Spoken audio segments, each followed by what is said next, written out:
Hello and welcome back to another episode of Come Over for Dinner. I'm so glad you're joining me today. Today I have two very special guests, Lisa Just and Lindsey Doolin. Welcome, ladies. Thank you. Thanks. Lisa works for Community Christian Ministries. She is an administrative coordinator and publisher, mostly from the author Jim Wilson. It's a great ministry, lots of great material. Definitely check them out. Lindsey Doolin, I receive emails from her every day from the church. She keeps everyone organized and coordinated. She is the administrative secretary of Christ Church. So we are going to delve into lots of fun topics, and especially Indian cuisine, which we have never talked about before on this podcast. So I am really excited. We had a ladies' homemaking fair a few months ago, and y'all were both there? Yeah, we were both running the Indian table. food booth. Yes. I was the understudy, though. That's Lisa's. Lisa's forte. Yes. And so I was just fascinated by the authentic Indian food, and there's just so much to learn about it. So first of all, how did you learn how to make authentic Indian food? Well, I grew up eating it. Indian cuisine was my dad's favorite. His favorite food in the whole world was saag paneer, which is an Indian cheese in a spinach sauce. So I think we started eating Indian food as a family probably when I was like 7 or 8. And then my mom started cooking it a couple of years after that. So I just grew up eating it. Was there a restaurant in your town that you ate at? How were you first introduced to it, or your dad? Like, where did he even find this cheese? I'm not sure, but he did a lot of traveling for work, so he had to eat out at restaurants a lot, and I think that's probably where he discovered Indian food, because he certainly didn't eat it growing up. He grew up in a little teeny farming town in Minnesota. We would eat out at Indian restaurants whenever we were traveling. If that was an option, that's where we ate. It was everybody's favorite. That's fun. And when we lived in St. Louis, there was a really, really good Indian restaurant called the India Palace restaurant. And my dad would take me there for a date once a month to the Indian buffet on Saturdays. And that is still the best Indian food I've ever had. It's like the gold standard. And this is in St. Louis? This is in St. Louis. I have no idea if it's still there, because this was back in the 90s. So who knows if it still exists or is any good anymore. So yeah, when I learned how to cook, I learned to cook the things that my mom would make, like saag paneer and butter chicken. And she had this cookbook, Madhur Jaffrey's An Invitation to Indian Cooking. That was the one that she used. So I started cooking out of that as soon as I was busy teaching myself how to cook. So, and I love this cover because it is definitely from the 90s. It is, yeah. This is great. Yep. Oh, yeah. And this is before cookbooks. You had to really be into cooking because, this is before cookbooks had a picture on every page. Yeah, picture. There are no photos in there at all, but it is still, it looks basic introduction to what classic Indian food is. It looks very detailed. Yeah. And then when I was in college, I discovered this 660 curries by Raghavan Iyer. And just started cooking my way through that. And that was my introduction to Southern Indian cuisine, which is a whole different set of flavors. Is it Southern India? Southern India, yes. So flavors like curry leaves, tamarind, coconut milk, things you don't find in Northern Indian cooking and that people might not even know is part of Indian cuisine. Really? Mm-hmm. So out of 660, how far have you made it? Not far enough. I found so many recipes in there that I really like that I forgot to keep trying my way through it. And so when Lindsey and I were doing that table at the homemaking fair, I was like, man, there are so many recipes in here that I haven't tried yet. I need to get back to trying them. Because you're repeating the favorite. Yeah, there's a very narrow slice, at least in mine, where the book just falls open because it's the poultry curries that I always go to. Yeah. So, Lindsay, did you cook Indian before meeting Lisa, or I did not. No, Indian and from her? I'm sure I had tasted it somewhere, but Lisa remembers the story of a dinner that she made and a dish that I really liked, and I don't remember this at all, but that was how I was introduced to it. Yeah, so I was doing a dinner with my friend Noai at her parents' house. I forget what the occasion was, but we invited a few friends. And Noai and I both like to try really different foods. So we got ourselves some fresh bitter melon from the farmer's market. Bitter melon, it looks like a little cucumber that's super nubbly and shiny. It looks sort of like an alien vegetable. Did you buy it just having no idea what to do with it, or did you know it was an Indian cooking? I knew it was an Indian thing. I knew what it was. I just never had it before. Okay. So we're like, well, let's try a bitter melon curry at this dinner that we're having. And Lindsay was one of the guests, and she was one of the only 2 people there who liked the bitter melon. Noah's dad also enjoyed it because he grew up in Liberia, and apparently there's a vegetable there that's really bitter, and the bitter melon reminded him of that food from his childhood. So everyone else's plate stayed full? Well, I think we ate it. It just is not our favorite thing. It's very, very bitter. It's an acquired taste, I think. So interesting. But that was Lindsay's introduction to Indian food. She asked me what it was and where I got the recipe, and I told her it's from 660 Curries. Which I now refer to as the Bible. The Bible of Indian cooking. Yes. I'm guessing it has 660 recipes in there, yeah, or maybe it does. more. It has 660. Yeah. Any pictures for those of us who love pictures? I think there's some. There's a picture section. But detail, I mean, it is thick, guys. It is thick. It says The Gateway to Indian Cooking, 660 Curries by RaghavanIyer. Yeah, it's Raghavan Iyer. Okay. And it is, unfortunately, it's currently out of print except in Kindle. So you can get a Kindle version. I wouldn't recommend a Kindle cookbook in general, but this is my favorite cookbook. It's worth having. It's the one I use the most. So if I didn't have a copy, I'd get the Kindle. For sure. Could you find it on eBay or used bookstores? For like $500. I checked today. I did see some on Abe Books for like 65 to 90. So I think you can find it in a reasonable-ish price range, but probably like a ask for it for Christmas kind of thing. Yeah, I'm hoping that the publisher will put it back in print because it's apparently in demand. Apparently, if people are putting it up that high. Yeah, but you can get it on Kindle. So what is one of your favorite menus to serve out of this book? What does your page fall open to? Well, that's kind of tricky because up until a couple of years ago when Lindsay and I started doing Indian dinners together, when I would have people over for dinner, I wasn't really cooking Indian food. I was eating Indian food on my own all the time, and I was feeding everybody else, American food. Spaghetti and meatballs. Spaghetti and meatballs is but really then good. rumors started going around that you were an Indian, like really great at Indian, and so they're probably disappointed if they came over and didn't get to try your Indian. Well, yeah, there's so much more Indian food in my life since we did the homemaking fair. I think there are also a list of people at this point that are like, we really want to try this. You're on that list. Yeah. Yes, absolutely. I've been begging her for a while to come tell us all about Indian food on the podcast. Yeah, so the recipes that this falls open to and like say a sample menu that I would do for having people over are completely different. Which one do you want to hear about? Maybe what a listener could serve to like what could they recreate that would be doable to a group of people, like their own families, maybe guests as well. Okay. Well, I would do I have a couple different menus that I was thinking of that you could try. One is a kind of Northern Indian flavors, and the other is Southern Indian.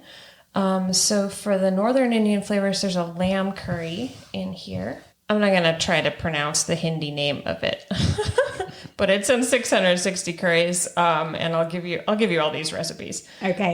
So it's a lamb in a sweet onion tomato sauce. It's probably kind of what people would think of when they're thinking of an Indian curry because it's It's a red curry sauce, and it's pretty simple to make. It doesn't have any ingredients that would be really hard to find.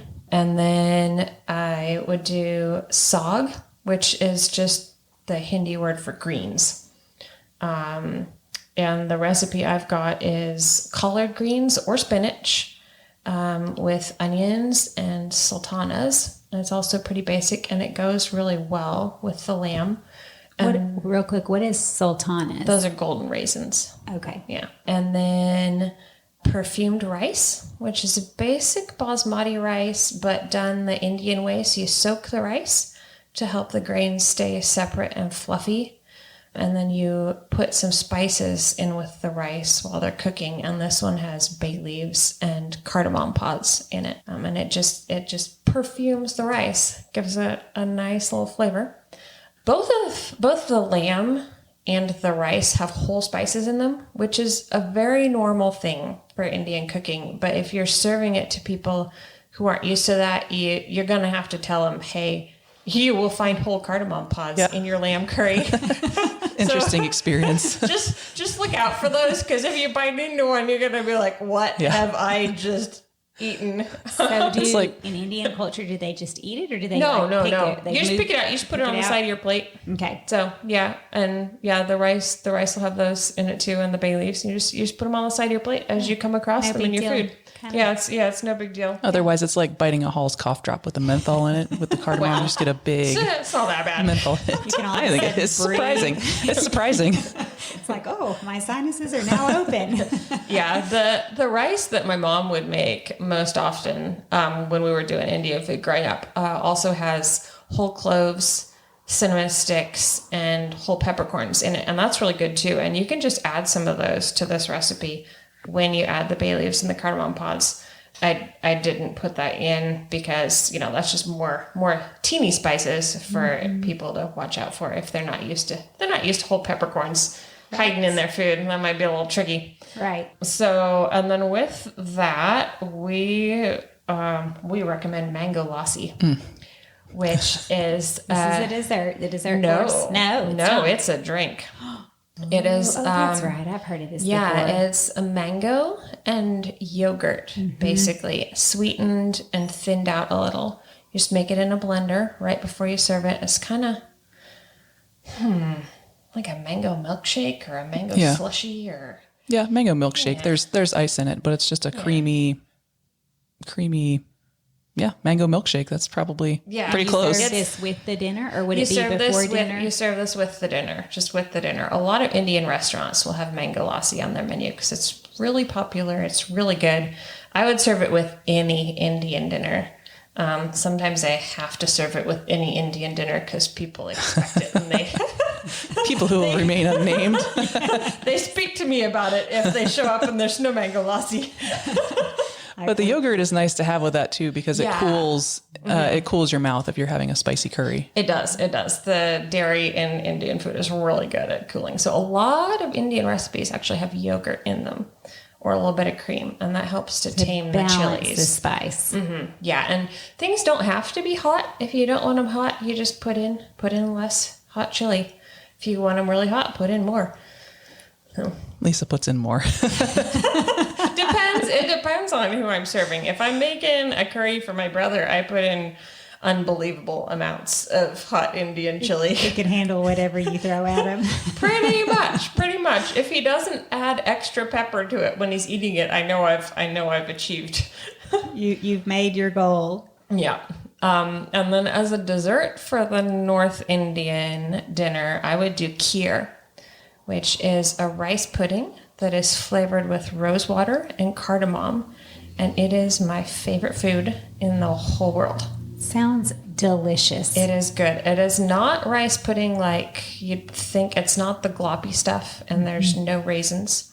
It's more of like a chilled soup, sort of. It's a thinner consistency. Okay. Yeah. Where do you buy rose water? Let's see, where all is it available? A lot of grocery stores have it. International grocery stores would definitely have it. I'm trying to think where. It seems like one time I saw it in a health food store at some point in life. Yeah, locally they have it at the co-op. and they have it at the little International Grocery Store on 6th Street. And they have it at the Pacific Northwest Halal Meats in Pullman. And I'm not sure if any of the regular grocery stores here carry it at the moment. But that's lots of choices. Yeah, it's fairly easy to find. Same thing with, say, cardamom pods and things like that. Where would you find those unique ingredients? An international grocery store? Would you have to order them online? Cardamom pods, no. I just get them from the bulk section at the co-op. They carry Frontier Organic bulk spices, and Rosars carries that same brand of bulk spices. Rosars and the co-op have different selection of things, so if you can't find it one place, it's probably at the other. But yeah, Indian cuisine does use a lot of spices, and I always buy from the bulk section because I don't like to pay for the glass jar. Yeah. The glass jars, the teensy amounts are usually so expensive. Right. And I do like Frontier Organics as a spice brand. It's really good quality, has a lot of flavor. So if you live somewhere not in our area, I would look for those. A lot of places like, your food co-op, your health food store might stock those, or a Rosars if you have a Rosars near you. Okay, good to know. Yeah. And then the things that are a little harder to find, I do get online sometimes. Yeah, like curry leaves. Fresh curry leaves are hard to come by. Now, where do you order those? I order those from Amazon. Sometimes you can find them in town, like the Halal Meats place in Pullman has them sometimes, but you have to know when they've had a delivery. If you follow them on Facebook, they'll tell you when they've got fresh fruits and vegetables in, and you can go look. So I have seen fresh curry leaves there before, but usually I just get them from Amazon. Don't get dried curry leaves. Oh. They have no flavor at all. They taste like dust. Good tip. Yeah, so I would never have thought that. I would have thought dried curry leaves would be the way to go because they would be lasting longer. No. So I get fresh curry leaves, and then I just wash them and put them in a freezer bag, and they will last for months and months in the freezer. And I just take out however many I need when I'm ready to cook with them. Do you defrost them first, or just throw them into whatever you're cooking? Yeah, I just throw them into whatever I'm cooking. And I do usually chop them up. Recipes may or may not call for that. A lot of times recipes will just have you put them in whole.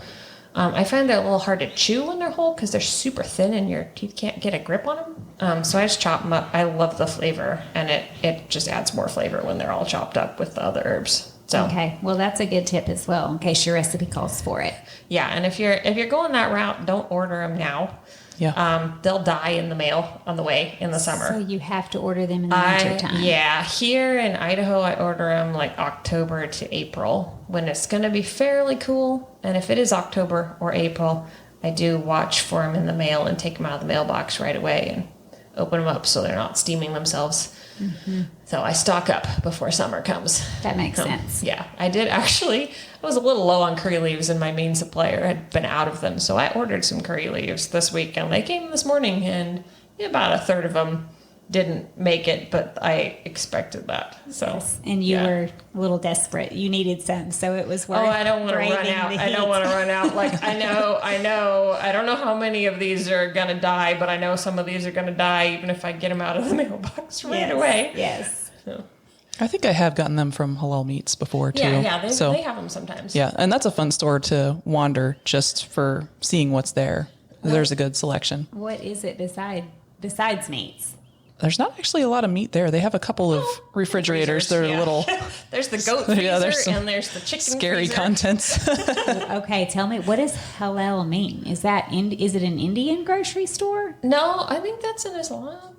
Yeah, I think there's was it Noon, the character on the door? I think it's an Arabic character that's on the door. So yeah, probably more Middle Eastern. Yeah, I think halal is like the Islamic version of kosher. Okay. So it's prepared in a certain way so that it's okay for Muslims to eat. Okay. That's what it is. But it's an international grocery store, and they do have a lot of Indian ingredients too. I bet there are a lot of fascinating foods in there, things I have never seen. There are a lot of fascinating foods. We've tried out some new things from there, and some of them were good, and some of them were... Shall we tell her about the Tide Pods? Yes. Yeah, you can. Did you do the Tide Pod challenge? No, I'm kidding. I know you didn't. So There's this canned dessert called Petra cubes. We're like, what is that?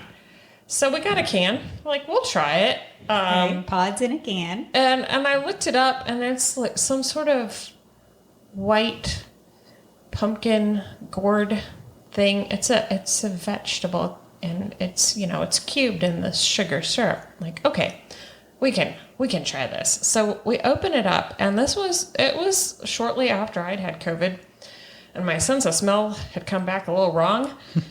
And I open up the can, I'm like, oh, it smells like laundry detergent. Like, what? Oh boy, okay. It must be because my nose is wrong. I'm just not going to tell anybody else at this dinner that it smells like laundry detergent to me. Well, it says you're supposed to serve it warm, right? So I put it in a dish, I heat it up in the microwave. Open the microwave, like, wow, really smells like laundry detergent to me.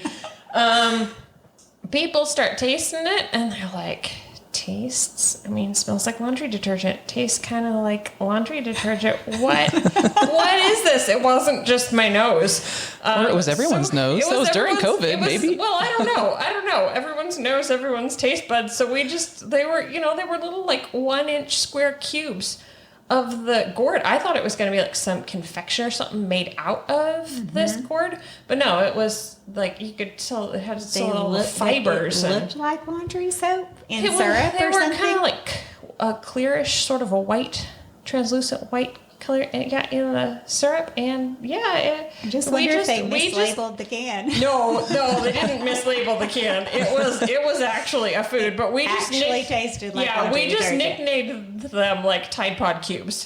That's hideous. So I love trying new foods because sometimes you discover amazing things like curry leaves, which are one of my favorite flavors. For sure. But also sometimes you wind up eating like the little Tide Pod cubes. Yes. So. And it's interesting to think that somewhere in the world that's somebody's favorite food. Like they grew up with it. Yeah. It's a taste they love. Yeah, like durian, which is not Indian. Still trying to get Lindsay to taste that. What is it called? Durian. It's the world's smelliest fruit. They don't eat this in India. This is like an Indonesian, Asian thing. What kind of food is it? It's a fruit. It smells really bad and tastes really bad. I think it tastes like, kind of like diesel fuel with hints of sewage. So Lindsay won't try it, but she smelled it. Did anyone ever come up with this as a food? Like, who was the first person that decided, smell, I'll taste that? Yeah, I don't know. But my brother lives in Indonesia. He says it's really popular. It's very expensive, but people go out of their way to pay a lot of money to eat that. That is so interesting. Wow. I refuse. Yeah, she After very much smelling refuses. it, you're like, I'm done. Oh, even before I smelled it, Yeah, on principle, she won't do it.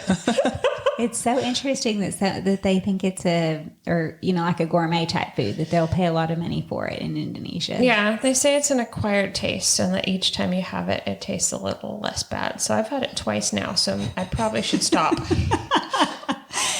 By 10 or 20, it'll taste sweet or something. Yeah, I don't know. I'm a little concerned. Maybe it just fries your taste buds, to where you can't taste it anymore. Well, that could be. Hopefully not. Them. Hopefully not. All right, so on to your southern menu. You've told us a northern Indian menu. Tell us what you would cook from the southern Indian realm. Okay, so for the southern Indian, I would do the same rice that I talked about and the mango lassi. But then one of my favorite southern Indian chicken curries is this chicken with red chilies and coconut milk. And see, that doesn't have curry leaves in it. Do you want to talk about this one? You've made this one a lot. Yeah, this is one of our favorites. And this one's actually a little more summery, I think. It's kind of spicy, tangy, vinegary. Coconut milky. Yes, coconut milk, red chilies, red onions, I think. Yeah, just a little more tangy, I guess, than creamy. Yeah, this one, it doesn't have any spices that would be hard to find, like salt, turmeric, chilies. It's basically it, and some cilantro. So it's a really easy curry to make. Yeah. And then I would do a radish raita with this, and that it's a yogurt that has chopped fresh radish stirred into it. And then it also it's got curry leaves and mustard seeds. And you do a very classic Southern Indian thing. You get a little bit of oil going in a frying pan. You throw the mustard seeds in until they start to pop kind of like popcorn, except they will pop way out of the pan. If you don't watch this, you got to cover it a little. Or you're going to be chasing mustard seeds all over the kitchen. Right. Oily mustard seeds. You will. Yeah. And then you just throw the curry leaves in and pour that into your yogurt and stir it in. And it's delicious. And it's a nice cooling complement to the curry, which you can make spicy or mild. This all sounds so amazing and just like an explosion of flavors, things I've never tasted before. Sounds so interesting. And then for a vegetable, I've just got fresh green beans sauteed with red onions. It's a nice basic vegetable dish. And then as a dessert, I would do mango kulfi.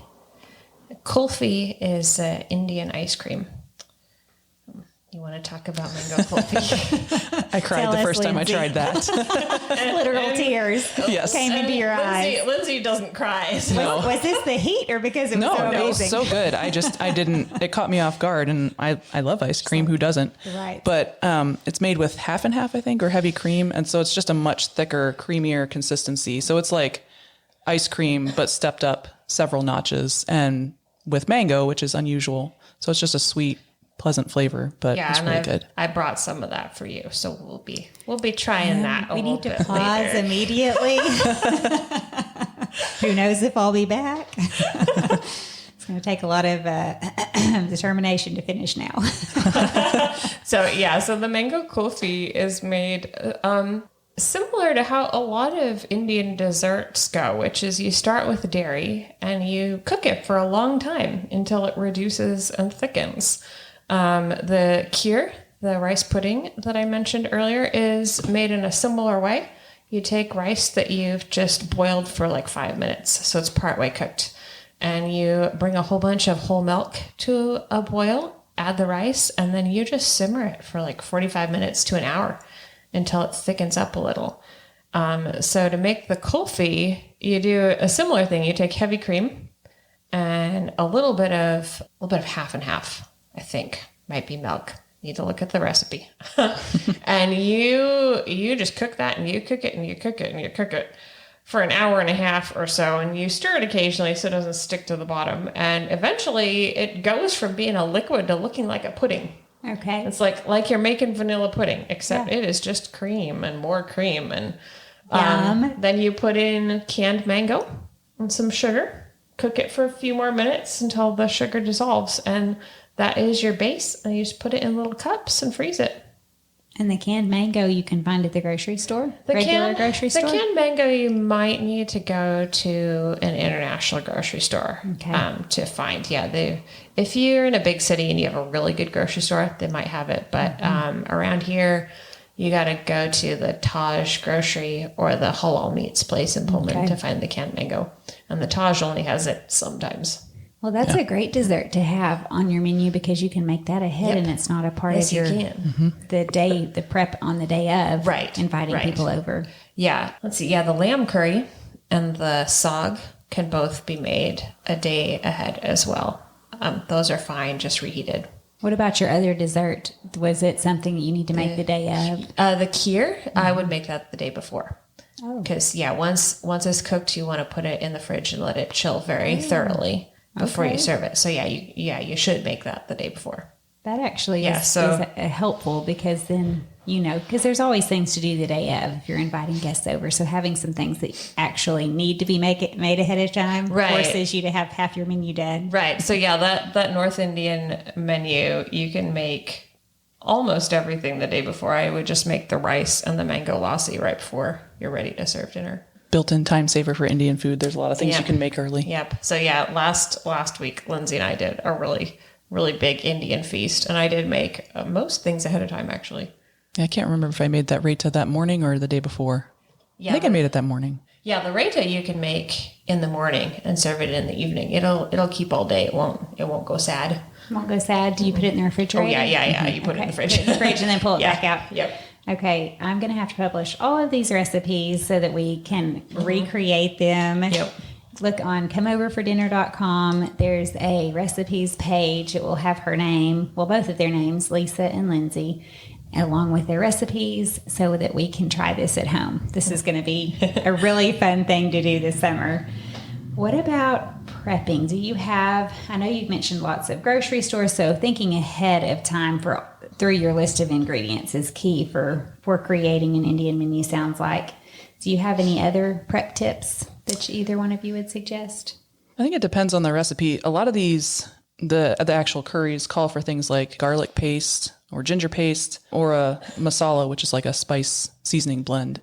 And those are separate recipes in the 660 Curries book and can be made ahead of time. So that's one of the things that trips me up sometimes in picking a curry is like, well, I want it tonight and I'm not making ginger paste this afternoon. So that eliminates that one. So you can save yourself a lot of time if you have ginger paste on hand and you can freeze it in ice cube trays and just have it in the freezer ready to go. And then the same with the masala. You could buy that at a store or you can make it ahead of time. So when I'm cooking out of the 660 curries and it calls for ginger paste, I just take fresh ginger and I grate it on a microplane. So, or you can do that. Yeah. And garlic paste, I take my cloves of garlic and I put them in a garlic press. And so I don't follow the recipes for, it's just garlic turned into a paste, which I use my garlic press for that. And the ginger, I make a paste with my microplane. So I don't bother following a recipe to do it ahead of time. Mm-hmm. That's easy. And then, like you say, freezing it in ice cube trays. Mm-hmm. I mean, how easy is that? Yeah. And then, I guess if you want to do one of the masalas, you would want to either make that ahead of time or just do a little bit, like look at the spices and kind of guess at amounts is what I often do. If I'm just making a recipe on the fly, I'm like, what percentage of this masala recipe is the peppercorns and what percentage is the cumin seeds and how many of those do I need for the amount I'm trying to make? So sometimes I'll make a little batch of the masala ahead of time and usually I just wing it and estimate. So. Turns out a little different every time. Yeah. But I can totally see that. Just being able to, estimate and kind of go by taste. Right. It probably comes with having cooked Indian for so long as well. You're probably really good at knowing what it's supposed to taste like. Well, yeah, and if you have a little more cumin or a little less cumin, it's not necessarily a big deal. So, right. Not a right or a wrong necessarily. No. Yeah. And the nice thing with Indian is most people don't know what it's supposed to taste like anyway. So if it's a little off, just don't say anything. It's true. Yeah. That is so true. So when you have people over, what is your best advice for showing warm hospitality to those coming into your home? How do you make them feel welcome? My best advice is don't let yourself get stressed out about making everything be perfect. Like if you're inviting people over, you're wanting to share fellowship, and that's the most important thing. So like if you're rejoicing, people are going to have a good time, whether the bundt cake blows up in the oven or not. That's a thing that happened once. Is this a personal experience story we all need to hear? This is a personal experience story. I wasn't having anyone over for dinner. This was when I was 16 and I was trying to learn how to cook for the first time. And I made a bundt cake that kept rising and did the full on, volcano lava science experiment thing over the edges of the bundt pan, and it was flowing into the bottom of the oven. And no, we eventually just gave up. My mother and we pulled it out of there. I'm not sure what went wrong. There were a lot of experiences like that. My first few years of cooking, especially. But I've had total flops on food when I was inviting people over, and it doesn't matter all that much. If you don't get stressed out about it, people aren't going to care. They might not even know. Yeah, that's true. Yeah. That's true. Mm-hmm. What about you? Well, one of the things I noticed just the last weekend when we did the party together was Lisa made an Indian, I don't know if it was Indian, a cocktail early on. That was a very Indian cocktail. Okay, yes. And then some appetizers. And we had a group of people that I'm not sure everyone knew each other. And so once the food and the drinks came out, it just helped people start talking, and there was something to talk about. And that was a different drink. So the drink was the thing to talk about. It's Nimbu Pani. Yes, and it was like a limeade kind of thing. For that too. Yeah, it's lime juice, fresh squeezed, and club soda, salt and pepper. You had me before pepper. That was my initial reaction too, but it was quite good. I showed her. I was like, I think I'm gonna make this, and she's like, I don't want to drink a drink with pepper in it. No, it's a classic. Speaking of a conversation starter, Indian Yes. drink. Is it super refreshing on a hot day? Okay. Or with hot food. And you can make it alcoholic by putting in, like a shot of gin or a shot of vodka for each serving. Or you can just drink it as the kind of limeade. I wasn't sure about it either. I was like, I'm going to test this out on myself and see if it's okay. It's really good. It's so refreshing. The salt makes it sweeter. And the pepper, you don't notice the pepper like you think you would. Just adds a little heat in the background, maybe. It's more flavor than heat. It does. It's not a spicy drink. Okay. Not at all. And I love gin, but I actually liked the drink better with vodka. Okay. For the alcoholic version, because it just left you with the clean, refreshing lime flavor.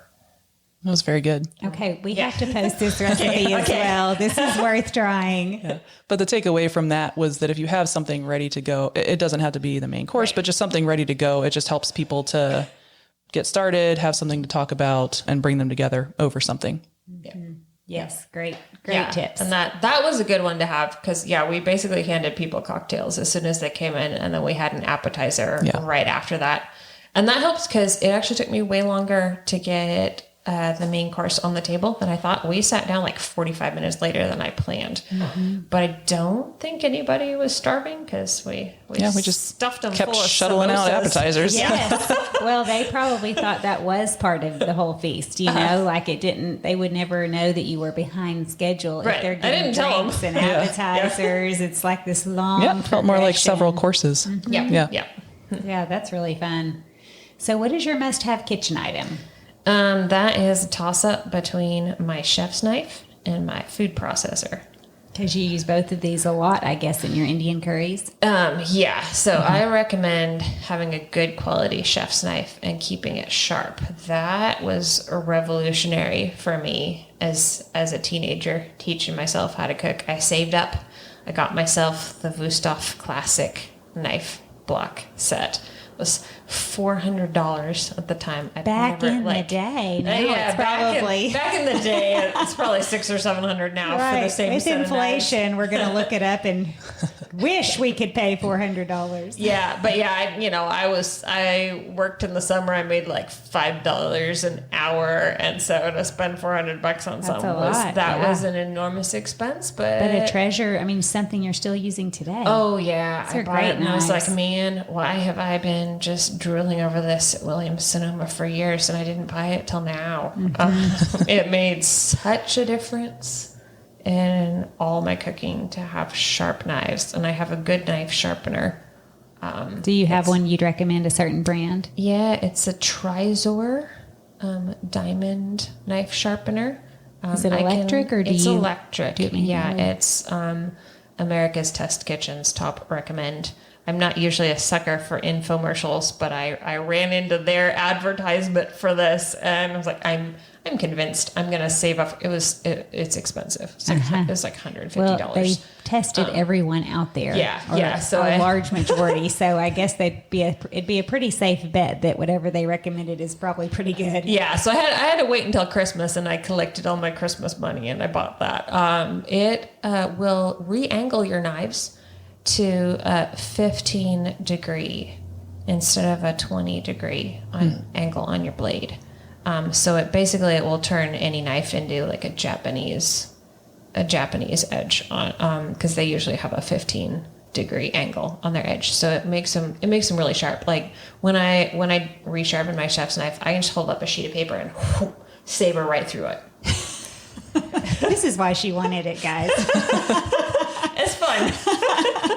She's over there karate chopping things. Yeah, but realistically, having sharp knives saves you so much time in the kitchen. When I'm traveling or cooking somewhere else and I have to use a knife that is dull, it takes so long. You can't get a to fine chop things up. Yeah, you can't. It's really hard to get a fine chop. And the knife is slipperier, like on an onion or something. Yeah. You have more chance of getting your finger. Yeah, most of the times I've cut myself, it's because I was using a knife that needed sharpening and it slipped on the food I was trying to cut. So, yeah. You will still cut yourself with sharp knives sometimes, but there's less chance. There's less chance. Because your knife won't slip as much if it's sharp.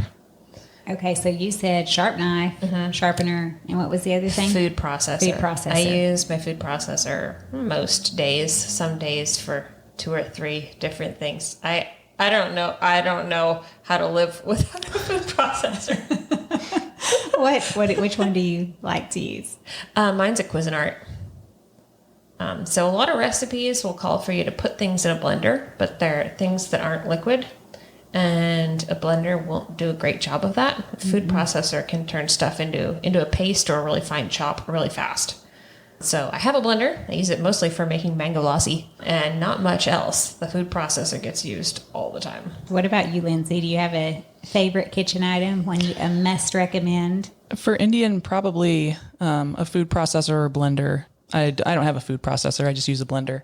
And then a coffee grinder or spice grinder. So I just have a cheap coffee grinder from Walmart that I use for grinding up spices for making garam masala, that kind of thing. Do you clean it out between each spice or just kind of wipe it out, or how do you use it? Yeah, I try to wipe it out, but it's not, you can't really get it clean enough that you could then use it for coffee without having some interestingly flavored coffee. Yeah, you After flavor. Yes, so I just use it for spices, and I use it for Indian, so I don't really. It's your specific Indian spice grinder. Yes. Gotcha. Yeah, if you're gonna have a coffee grinder and a spice grinder, you need them to be 2 separate things. You don't want to grind. Otherwise, your morning coffee might Your really morning, pep you up. like cumin and turmeric flavored coffee is great. Not what you're looking for when you're bleary-eyed. And I have a mortar and pestle that I use as my spice grinder a lot too. Do you have a specific one that you like, or any works? Anything that's heavy enough. Mine is pretty small because I'm not doing big batches of anything. I don't remember where I got it or what kind it is, but yeah. Becky Pliego was just on the podcast, and she yeah. recommended one made out of volcanic stone. Okay, mine is probably volcanic stone. It looks like it to me. It's some kind of stone. It's not a ceramic one. I don't recommend ceramic ones. I had one before, and they just won't grip the spices and grind them up as well. Well, that's so a yeah. good I would tip. definitely go for a stone one. Okay, so something that's a real stone, Yeah. whether it's volcanic or not. She was recommending the volcanic as being one that was a high quality. So I thought that was really interesting. I feel like now I'd like to own something made out of volcanic stone. Like, it just sounds really cool. What about a story? Do either of you have a funny or horror story from inviting people over? I know you've already mentioned, Lisa, your exploding Well, cake. and that was super low key because no one was coming over. I was just trying to learn how to make cake. Try again. Oh yeah. If you don't know how to cook very well, I just keep trying. I love to cook. I love food. I've always loved food, and I've always loved the idea of cooking. I didn't start learning to cook until I was 16. My mom broke her hand in a car accident right at the beginning of the summer. We had just moved here to Idaho, so I didn't have a summer job. I didn't have anything to do. I was like, well, I will learn how to cook. That's what I'll do. We have a great church, and they provided meals for us, lunch and dinner, every day for a week, and they were going to do it for 6 weeks, 10 weeks, however long it took for my mom's hand to heal. But at the end of the first week, I was like, I just decided it was time. Like, I'm going to step up. I'm going to make dinner for us every night. And surprise family. First of all, how big was your family? How many people were you cooking just for? 4 of us. So my mom and dad and my brother and me. And I had just turned 16. I had no clue what I was doing in the kitchen at all. My mom She always made really good food for us, really healthy food. We all like to try new foods, but she just never has loved the actual process of cooking. So I just wound up teaching myself, and my mom, she helped me out. I'm like, Mom, how do I chop an onion? I don't know. Mom, this recipe says medium low, but our burners go from 1 to 8. Which one of those numbers is medium low? Like, Mom, it says wash rice. How do I wash rice? What a great introduction into the world of cooking, though, because she was there able to. So she couldn't jump in and just take over and answer a different question about every 30 seconds, and it would take me like 2 hours to make a basic stir fry, maybe a little longer than that. If you're in that position, I recommend Helen Chen's Chinese Home Cooking. That was one of the 2 cookbooks that I owned at that time, and that was the one that helped us survive through that summer. Stir fry is really easy to make when you don't know what you're doing. You can still wind up with delicious edible food. But yeah, the first 2 years of me cooking regularly for the family were really rough, and I would say it was 5 years of cooking dinner like 3 to 5 nights a week before it was consistently decent. So, and now I love to cook. I cook all the time. I have people over as often as I can, or I go over to Lindsey's house and we have people over there. So if that's you, just keep at it. Yeah. And with hospitality too, it gets easier with practice. Mm-hmm. That is the truth. What about you, Lindsey? We lost a couple 2-year-olds one time briefly. It wasn't a horror story. It was funny. I had. What do you mean you lost them? Well, I'm guessing they were I will found. explain to you. So I had 2 young families over, and each one had a 2-year-old and then a little baby. And the 2-year-olds finished dinner way before we did because they had their 2, cursory bites and then headed off to play. And so they were in and out of the kitchen and in and out of the living room. And they had gone into the kitchen, and all of us simultaneously heard, I don't remember what we heard. It was just some sound, and we were like, that doesn't sound right.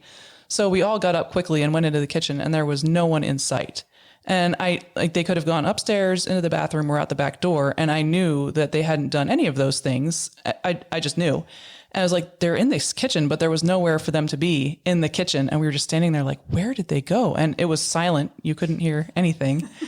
And on a whim, I opened the dryer, and sure enough, there's 2 2-year-olds just lying along the bottom of the dryer on their backs, just next to each other with their little sippy cups in their arms. And I opened it up, and they just looked up and smiling, and they were just sitting in the dryer. Wow. So I thought that was cute.